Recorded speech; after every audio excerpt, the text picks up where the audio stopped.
Dear students, I am Tina Lester, your economics teacher. How are you all?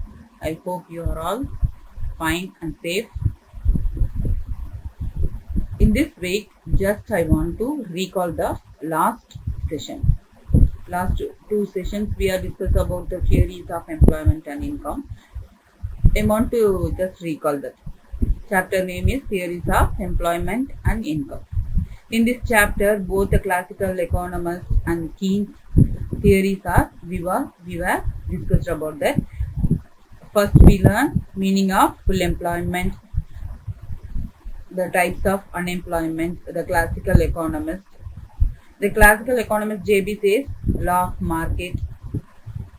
We learned about his assumptions, implications, and criticisms. Next, we saw the J.M. Keynes theory of employment and income.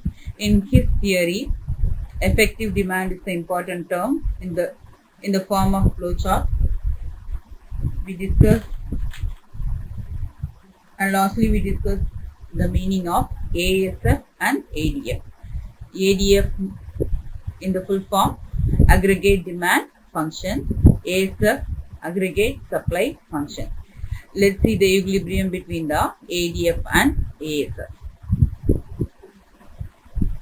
Equilibrium between ADF and ASF. Under the Keynes theory of employment, a simple two-sector economy consisting of the household sector. Which sector we are going to discuss? The two-sector economy. First sector is household sector and the firm sector. These two we are going to discuss and comparatively study the equilibrium about these two sectors. ADF and ASF, the equilibrium, how we are going to understand about the equilibrium between ADF and ASF. All the decisions concerning consumption expenditure are taken by the individual households, while the business firms take decisions concerning investment. It is also assumed that the consumption function is linear and planned investment is autonomous. Consumption function is linear and planned investment is autonomous. There are two approaches to determination of the equilibrium level of income in Keynesian theory. In this theory, there are two approaches determine the equilibrium level. Let's see, aggregate demand, aggregate supply approach.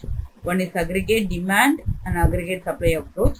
Second one is saving and investment approach.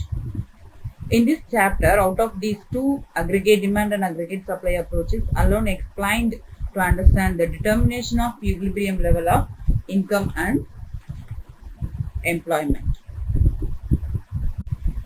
The concept of effective demand is more clearly shown in the diagram. In the diagram, the aggregate demand and aggregate supply reach equilibrium at point E, capital E. The employment level is N0 at that point. At ON1, employment level is ON1. The aggregate supply is N1 and R1, but they are able to produce M1 and N1. At that time, they are able to produce M1 and N1. The expected level of profit is M1 and R1. Which is the expected level of profit? M1 and R1. To attain this level of profit, entrepreneurs will employ more laborers. The tendency to employ more labor will stop once they reach point E, the equilibrium point. At all levels of employment beyond ON0, in the zero level of employment, the aggregate demand curve is below the aggregate supply curve. In this diagram, the aggregate demand curve is below the aggregate supply curve. When it shows at all the levels of employment beyond. And the aggregate supply curve indicating loss to the producers. The aggregate supply curve is below the aggregate demand curve. It shows loss to the producers. Hence, they will never employ more than ON0 labor. This effective demand concept becomes a crucial point. This one is the crucial point. Determining the equilibrium level of output in the capitalist economy or a free market economy in the Keynesian system. In this Keynesian system, this is the producer level. Producer's profit level is reaching or not reaching, the diagram is showing. It is important to note that the equilibrium level of employment need not be a full employment level. This diagram, it is understood that the difference between N0 and NF is the level of unemployment. There is the unemployment which shows N0 and to NF. Thus, the concept of effective demand becomes significant in explaining the underemployment equilibrium. Let's see the comparison of classism and Keynesianism. There are many comparisons. Let's see the only 10 ones. The Keynesianism, there is a short run equilibrium only, but the classism, there is long run equilibrium. Keynes view, saving is a vice, but the classism view, classism means who is the class? Classical economist. We all discussed about this same chapter.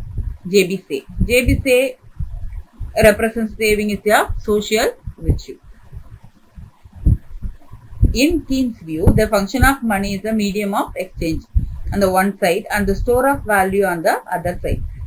Keynes represents the money function is two sides. One is function of money is medium of exchange.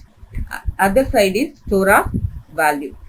But the classical economists believe the function of money is to act as a medium of exchange only. There is a one view, medium of exchange. Macro approach to national problems is in Keynes' view. Classical economists view micro foundation to macro problems. Micro foundation to macro problems. Micro means small problems, take it and solve it. But macro problems is take a over economy problems. Overall the economy problems. Next, state intervention is advocated. In classism, champions of laissez-faire policy. There is a laissez-faire policy followed. Next one, applicable to all situations, full employment and less than full employment. There is in the Keynesianism. But classism applicable only to the full employment situation. There is a full employment situation only, the classism is applicable. Keynesianism, capitalism has inherent contradictions. That means the capitalism, some places only they applicable. But classism, capitalism is the well and good. They feel capitalism is better than the Keynesianism view. They are totally different opinions. The Keynesianism, budgeting should be adjusted to the requirements of economy. In classism, balanced budget. There is a balanced budget. In Keynesianism, rate of interest is a flow. There is a rate of interest is flow. But classism, rate of interest is a stock. In Keynesianism, demand creates its own demand. In classism, supply creates its own demand. Lastly, rate of interest is a reward for parting with liquidity. This is the view of J.M. Keynes. Rate of interest is a reward for saving. This is the view of classism. After learning so much about the theories of employment and income, it's pertinent to look at what is employment multiplier. I hope you are all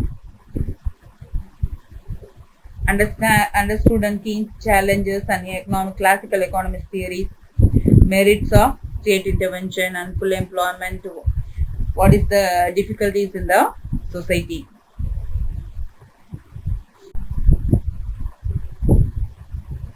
Students, in this chapter, what are the new terms you are learned and what are the meaning? First word, you must know about this.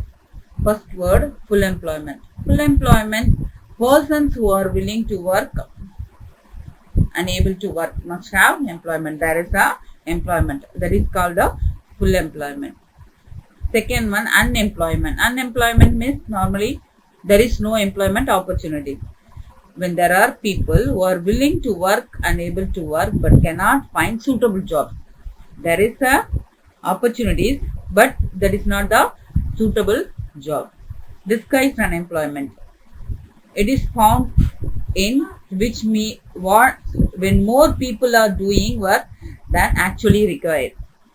There are 5 people are working, but the available opportunity there is only for the 2. That is called the disguised unemployment. Next one, underemployment. Underemployment means resources are not fully utilized in production. Resources mean, for example, labor. Labor are not fully utilized in production. Next one, effective demand.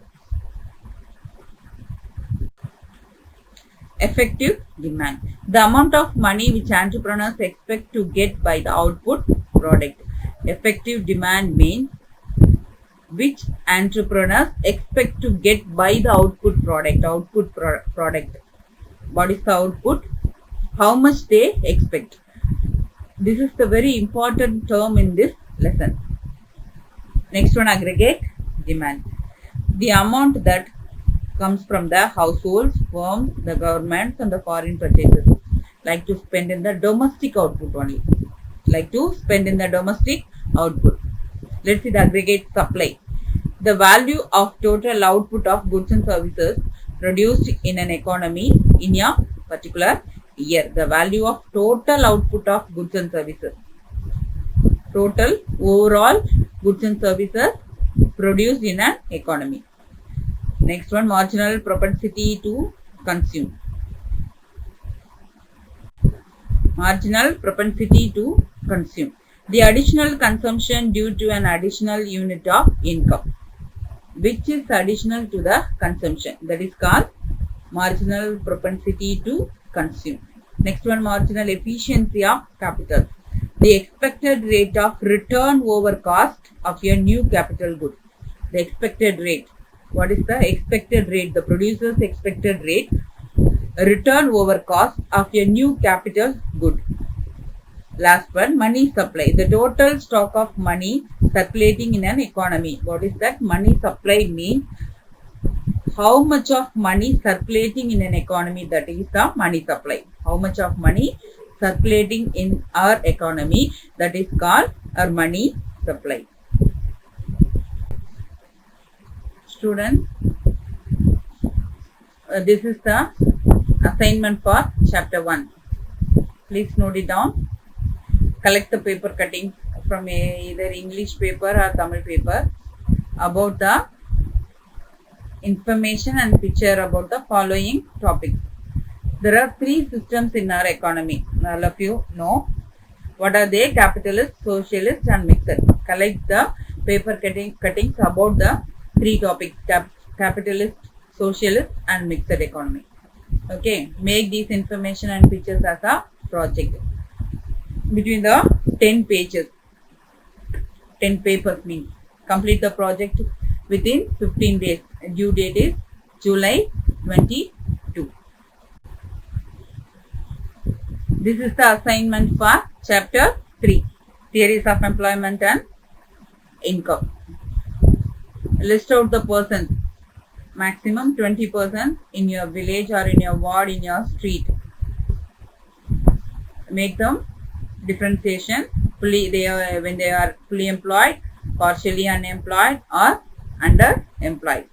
Please list out and make it as a project. Okay students, don't waste your time. Concentration in studies. Obey your parents. Be patient. Obey your elders. Do your homework effectively. Thank you.